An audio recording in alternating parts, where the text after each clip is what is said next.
India loves its cruiser-style motorcycles, a fact very prominent in the popularity of the Harley-Davidsons and the Royal Enfields and the Bajaj Avengers. The very first one was rolled out nearly 13 years ago and was by far the most affordable cruiser to own in India. And it still remains a very affordable and practical contemporary cruiser. However, there is a new kid in town, and Pradeep here thinks that it's a lot better. The new kid that Abhilasha is referring to is this, the Suzuki Intruder 150, the Bajaj Avenger's only rival in the segment that made its entry into the entry-level urban cruiser territory last year. However, after Suzuki rolled out the baby Intruder in our market, Bajaj played a very smart move. They gave the Avenger 150 a timely retirement, replacing it with the bigger Avenger 180 and at a price only bigger by about Rs 5,000. So has the new Suzuki Intruder got what it takes to end the long dominance of Bajaj Avenger or not? Let's find out.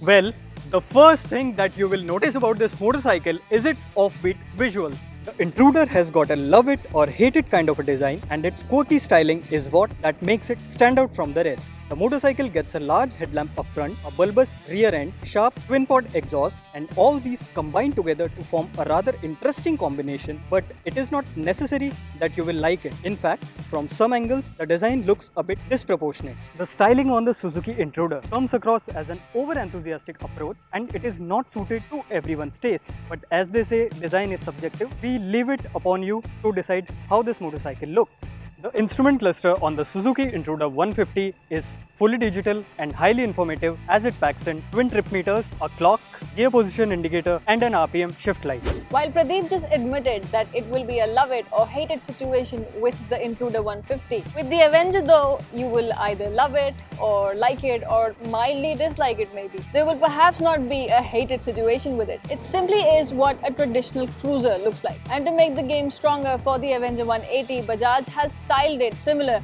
to the elder brother Avenger 220. I find the Avenger 180 quite modest really. It's not pretending to be anything else. And if I'm honest, you'll be spending quite a lot of time cleaning the Intruder 180. Just how much surface area there is to clean, which by the way has also added weight. Now it doesn't get a fancy fully digital instrument cluster like the Intruder does. All you get is a climbing needle for the speedo, and sadly there's no tacho either. The fuel gauge is positioned right on the fuel tank, and there's a tiny little display for your odo and trip meter. One thing however I find is a little off is that I expected Bajaj to be a little better with the buttons that I see on both ends of the handlebar. The Suzuki Intruder 150 gets the same tried and tested engine from the Gixxer siblings. The power and torque outputs of the motor are also identical with 14.6 bhp and 14 Newton meters respectively. The engine retains its characteristics as well, as it is impressively refined throughout the rev range. There are hardly any vibrations and you can cruise easily at 80 to 90 km per hour. The gearbox in this one is a 5-speed unit and it works precisely, giving no false neutrals. The Suzuki Intruder 150 comes with a 11-litre fuel tank, and considering its combined fuel efficiency of 48 km per litre that we achieved in our test runs, it should give you a total range of close to 500 km. The Suzuki Intruder gets telescopic forks up front along with a monoshock at the rear. The rear setting is on the stiffer side and you will feel the impact of bigger potholes and seriously broken surfaces filtering through yourself. The motorcycle gets its braking done with disc brakes at both ends, unlike Abhilasha's Avenger that gets a disc at the front only. The braking performance is quite decent, and add to that a single channel ABS that enhances the safety factor. So this is where I can be smug, engine and power. The Avenger 180 shares its engine with the Pulsar 180. So it gets a 180cc single part which has been tuned for delivering a lowered power figure of 15.5 bhp, but that is still more than the Intruder. Bringing the focus on the suspension setup. The Avenger 180 comes with telescopic forks up front and twin shock absorbers at the back, which I must say is a soft setup and takes the Indian road scenario with ease with the potholes and the rough edges. Well, speaking of which, it only gets one disc up front. At the back, it is a drum setup. The braking is quite ample, but I must also add that the braking power from the Intruder 150 with the twin disc, one at the front and back, provides a braking power which is much more crisper. You know what? Now that we are comparing the two, for a better understanding, get on this one. I'll take that.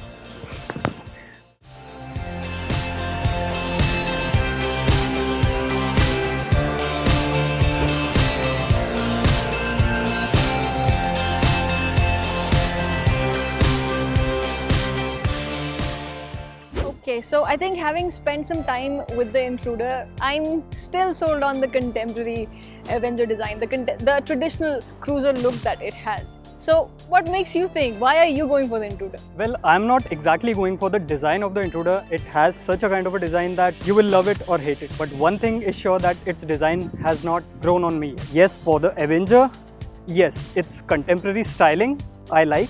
And this is the reason why it will get many buyers, because its design is not very hard to digest.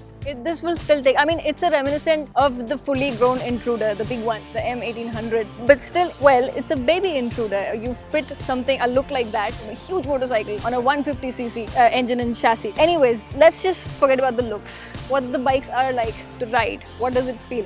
Because I think the Intruder was a lot more smoother. That, I think you agree with me, is very, very vibrant, too many vibrations. This thing, when I rode it for a few kilometers, yes, I have to give it to the engineers of Bajaj that it has got a more refined engine, but at the same time, it feels a lot vibey once you hit 90 to 100 kilometers an hour. You know what, I was today on the DND flyaway At that point, you cannot see a thing in the rear view mirrors. It's all shaky and vibey like that. So in those terms, I would go for the Intruder. But the Intruder does feel smooth on high speeds. As more vibrations on that one, but this is very stable. I would give it that. It really is very stable.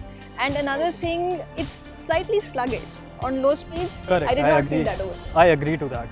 In fact, in comparison, the Avenger feels more quicker and eager right from when you pick it from standstill. Even in the low speeds, it just proceeds ahead with enthusiasm. So it has got a better acceleration than the Suzuki Intruder. Yeah, so the difference in power, I mean, on paper is not that big, but since the Avenger feels a lot lighter, the loss of weight has helped the acceleration quite a lot. Now, talking of the riding posture of these two motorcycles, well, the Intruder, when you sit on the motorcycle, at first you will feel a bit weird, but as you spend some time on the saddle, you will get used to it.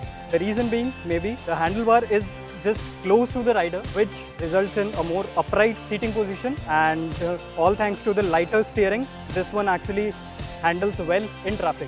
So it's really a conventional cruiser versus a modern cruiser situation going on here. So seconding you on what you just said, you first take a seat on it, it's a bit weird. But eventually it is a comfortable bike, I will give it that. Your legs are stretched out in comfort. But the Avenger, you take a seat on this, there's nothing weird going on here. It is everything that you expect from a traditional cruiser. You have your handlebars on a relaxed position, your legs are on a relaxed position.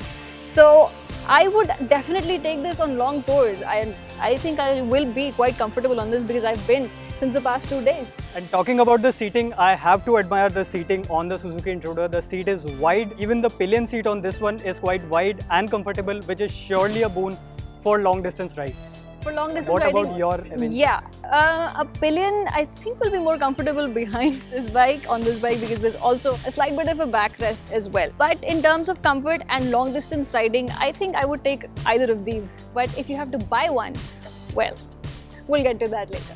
The Suzuki Intruder can be yours for a price of rupees 1 lakh ex-showroom Delhi, and hence it is rupees 15,000 expensive than the Avenger.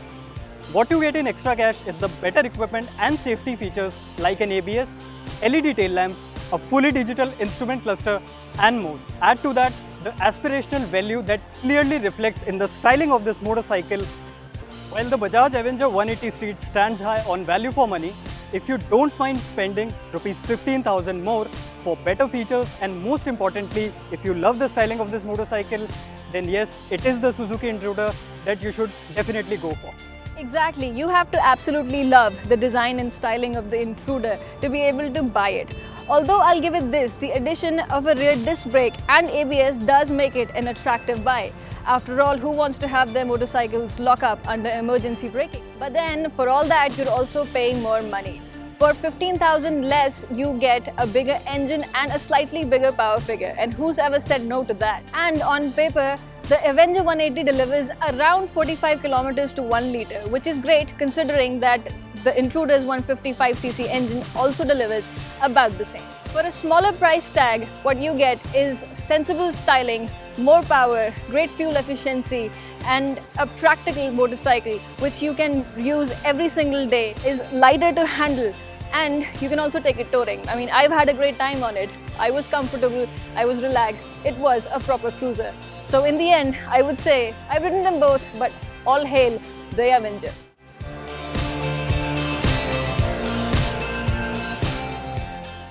Find this review helpful? Hit like, share and subscribe to our YouTube channel.